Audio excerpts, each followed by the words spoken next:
What's up, everybody? Celtic Scare here, back with a video to get those 10s and 20 views.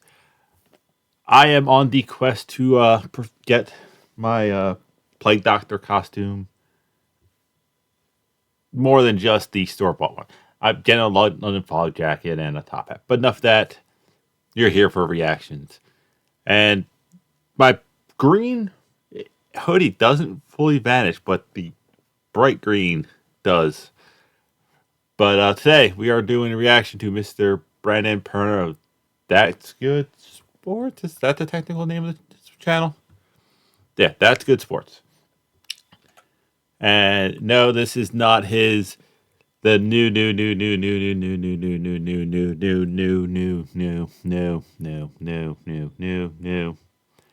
new worst game. I don't know if I had enough news. This is the XFL and USFL are merging. What do we know video. Also, moving along with my progression of the teams. I finished off today as of now, I might do more later. Bears and Niners. So something to look forward to on Wednesday. But that's enough of me chitty chatting. Let's see what Mr. Brandon Perner has to say. We're a month deep into the NFL season, so I thought, what better time than to now drop some XFL news on you. But I don't know what's up with the lag. It's not just the XFL, it is the USFL as well. Last spring, when the hold on. We are going to first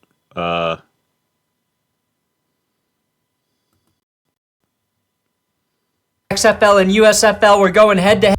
See if that fixed it. I had a revolutionary idea that might keep spring football going beyond the customary one-and-done season that we've seen for the last half-decade. I said the USFL and the XFL should merge. I said it several times, and apparently The Rock watches my show, and only my show. Sure. Not the fact he's lost a ton of money in that league. Because they're about to do exactly that. I honestly thought when The Rock came to Colorado, he was going to discuss this with me, but apparently he was just here to see Deion Sanders and the Buffs. There's something really special here happening at Colorado. Regardless, this is really exciting news for the spring leagues. One that gives them long-term viability, in my opinion. And I'll be honest, there's a lot we don't know about this merger, specifically which teams will be gone. But today I will... Well, you figure if it's anything like the NFL and the AFL, which is what the AFC was, they should just take both leagues and just mash them together, and teams from the XFL stay the XFL teams, and the UCFL leagues stay the UCFL league, and then they have their own kind of Super Bowl. Will reveal everything I do know about the USXFL merger and the teams that are probably on the chopping block. I'll show you how the league will shape out. And one thing we do know for sure... I also have the Cowboys Chargers game on in the background, and Dak just got sacked again. Antonio Brown will not be allowed to own any ex-USFX team. He can't own a team.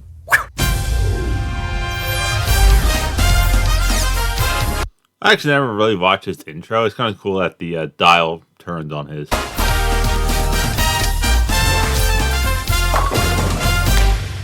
Mr. Perna, I know you'll never watch this, but your sports ball deep sense is really hard to read.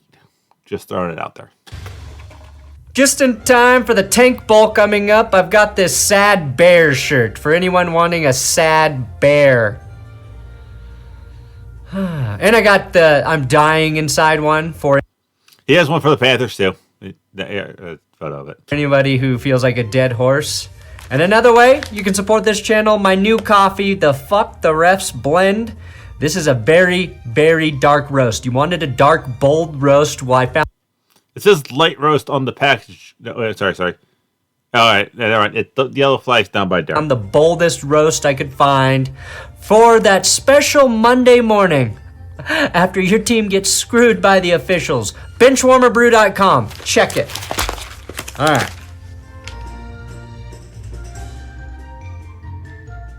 According to the... random, sir, but okay. The USFL Twitter account, Travis Kelce and Taylor Swift aren't the only ones doing it. No. The two spring leagues have sprung erections and are now having intercourse and birthing out the UXFL, or whatever they're going to call it. Name is pending. I hope they ditch the dumb random letters and call it something cool, like Ballers, the HBO show that The Rock starred in that was about football. Or actually, no, Fast and Furious Football. Get triple F'd this spring. Or no. Definitely a different breed of video than Tom Grassi. Tom tries to keep it somewhat family friendly, where Brandon Perna is more like that cool uncle. Oh wait, if they're really smart, they will call it Moana. Think about it. How good do dads look if they can tell their wife, yeah, honey, I got it. Just gonna watch Moana with the kids this weekend. Go out, have fun. Axios initially broke the news a couple weeks ago about the merging leagues, saying the discussions between the two spring football leagues are in an advanced stage. Now, it was noted that obtaining regulatory approval would be necessary for this merger, and both leagues are aiming to finalize the arrangement prior to the 2024 season. So this is going to move fast. Yesterday, they made it official, announcing an intent to merge. So not fully official, but with intent. It will. It's just like the Amber Heard, I pledged to give the money, but hasn't actually gave the money situation here. Will happen. We will have one spring league.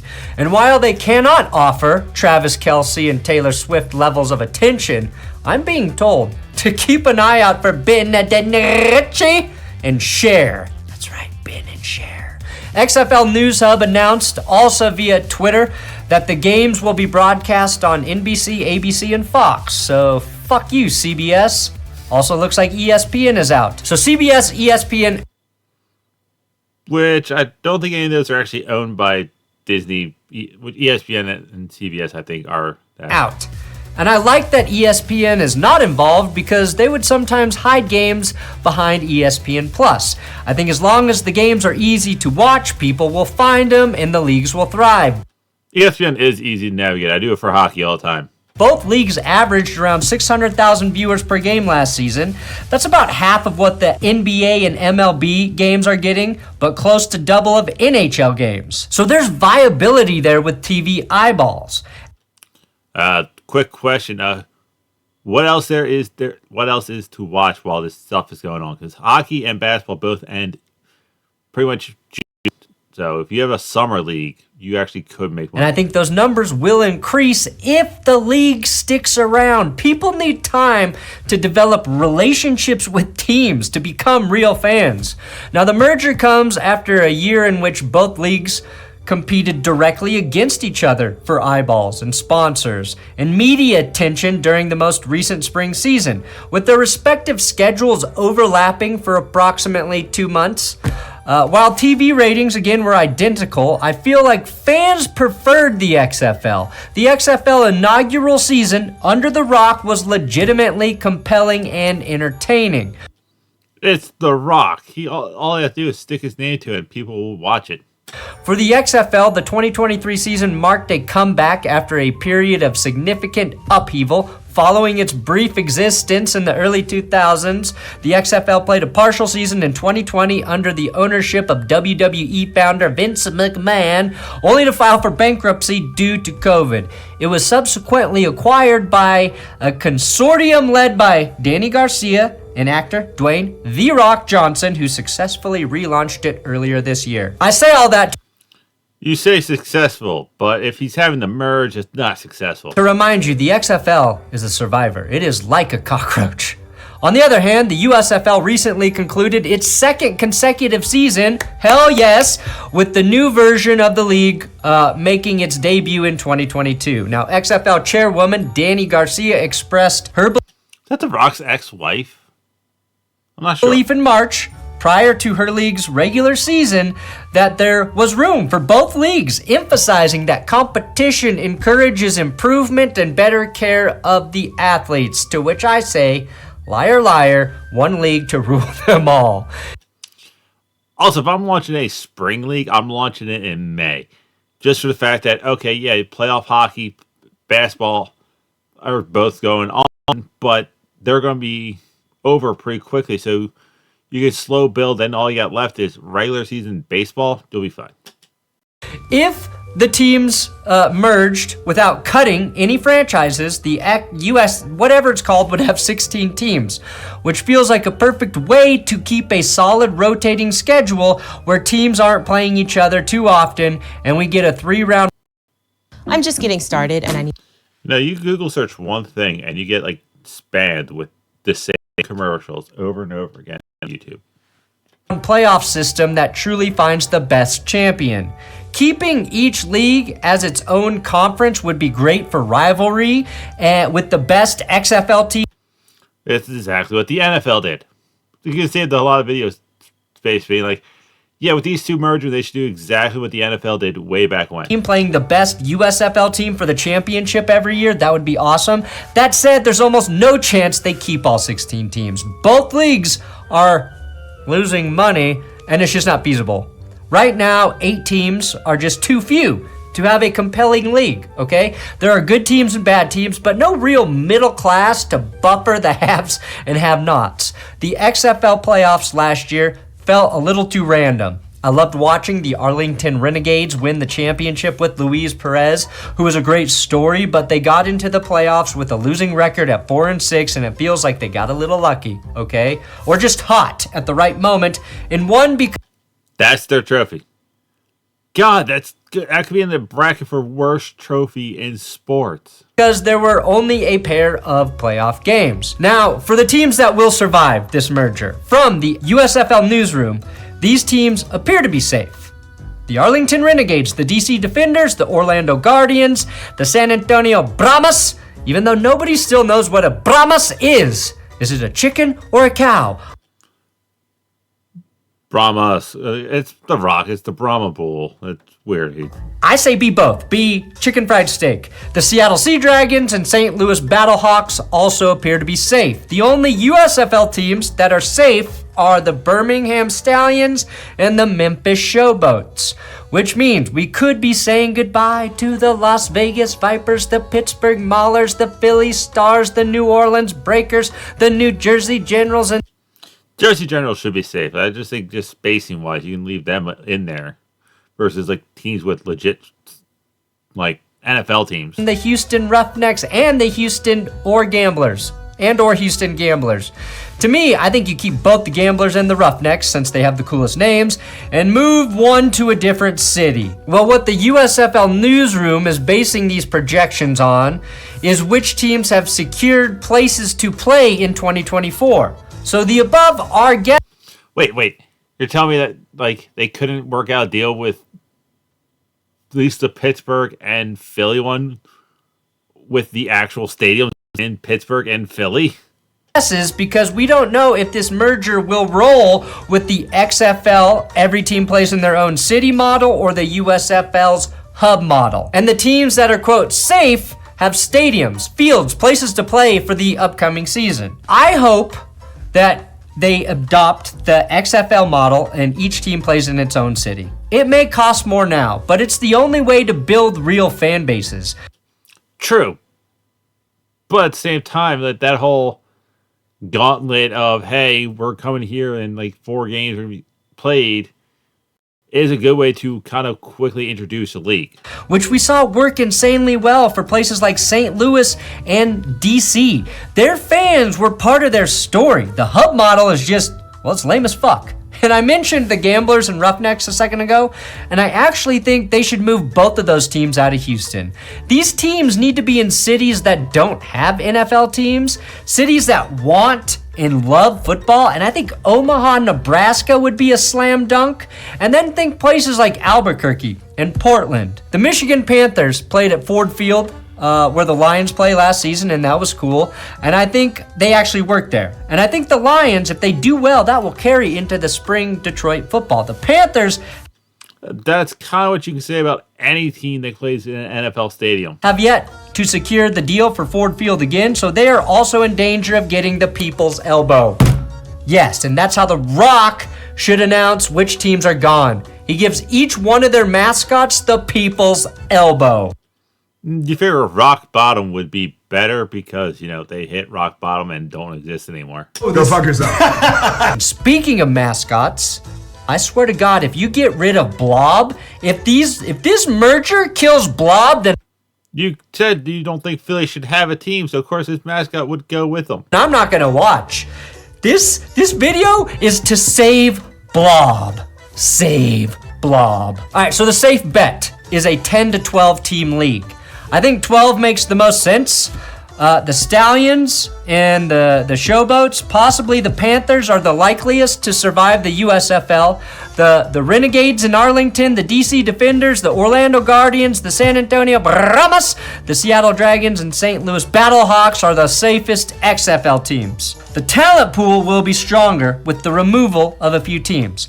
Hopefully, that leads to larger rosters. And outside, I don't really see how the talent pool is an issue when you have how many college players out there that aren't,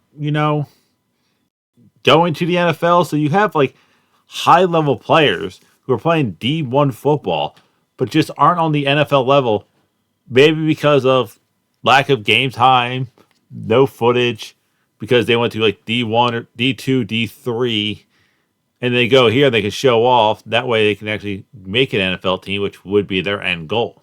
Outside of which teams stay and go, the biggest question is when will the league start and end? The XFL also it would be a smart call for the XFL to be able to loan players to certain teams. You're the Miami Dolphins. Oh, our practice squad players can go play for the Orlando Guardians. And stuff like that would be a smart league. Started the week after the Super Bowl. The USFL started in April. Personally, I like it starting right after the NFL season ends. I don't. Because then you're trying to, you figure, it's like having Christmas and your birthday are at, the same, week later. Yay, it's my birthday. I got, hey, it's Christmas. I got all these gifts. Santa, yay. And then, a week later, you're like, it's my birthday. I got all the big gifts from Santa. I'm not really getting much here. I'd move it. Like I said, I would start at May. Get away from, use that window where there isn't really a sport going on for the heart of your season. The annual kickoff weekend to the first weekend in March with the May Championship. 1 week after the NFL. No, you do not want to do a May Championship because then you are actively competing against NHL playoffs, which is the best playoffs, NBA playoffs, and then regular season baseball, which is still in the fold. So it's no, you want this thing June, July, championships where all you gotta do is All-Star Week baseball. It's too soon, but I'm not a fan of spring football being played in June. So I like opposite. I would avoid the hockey playoffs, especially you, Mr. I live in Colorado. March to middle of May. Make it happen. Now, also, if they go to July, it looks better for them to get invited to a camp because teams are actively looking. The last thing I want to talk about is there's a big angle here about getting less heralded college players, giving them chances to flash their skills and eventually make it to the NFL, which of course has happened on a small scale these last 2 seasons. PJ Walker. And that could become an even bigger factor with the merger. Mr. Rock and the XFL have shown a strong commitment to supporting HBCU football players. Before the 2023 season, the XFL conducted tryouts for HBCU athletes at professional stadiums across the nation, including one at Jackson State University. Former Jackson State.